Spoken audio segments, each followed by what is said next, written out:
최근 택배 노동자들의 과로 등으로 인한 사망 사건이 잇따른 가운데 국회 환경노동위원회가 올해 들어 노동자 5명이 숨진 CJ 대한통운을 찾아 근무 환경 등에 대한 현장 감사를 벌였습니다.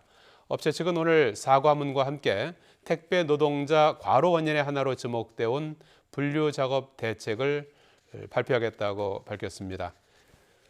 김대근 기자입니다. 국회 환경노동위원회가 택배업계 1위 CJ 대한통운을 찾았습니다.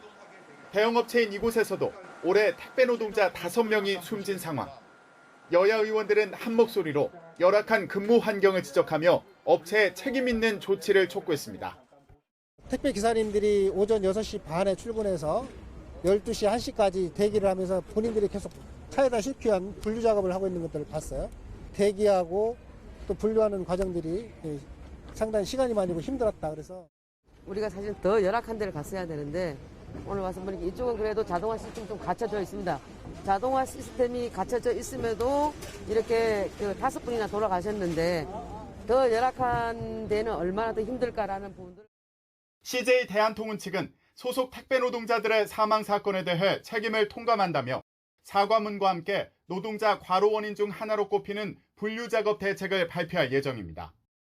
이런 가운데 집권 여당인 민주당은 택배 노동자들의 잇따른 죽음과 관련해 현장과 정책 사이 괴리가 있다며 경제부처 장관들에게 현장을 더 챙기라고 주문했습니다.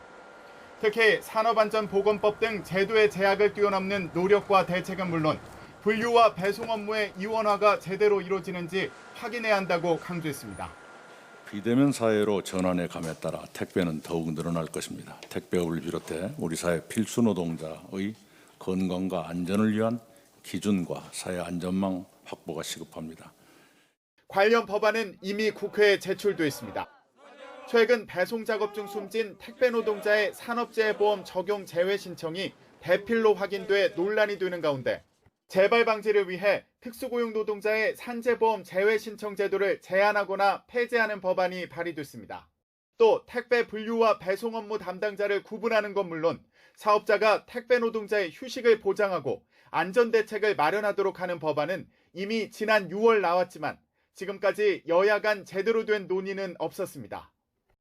택배 노동자들의 열악한 근무 여건에 대한 지적은 이미 오래전부터 반복되었습니다. 업계와 정치권의 무관심 속에 피해를 키운 거 아니냐는 지적이 나오는 가운데 이번엔 제대로 된 대책 마련에 속도가 붙을지 주목됩니다. YTN 김대근입니다.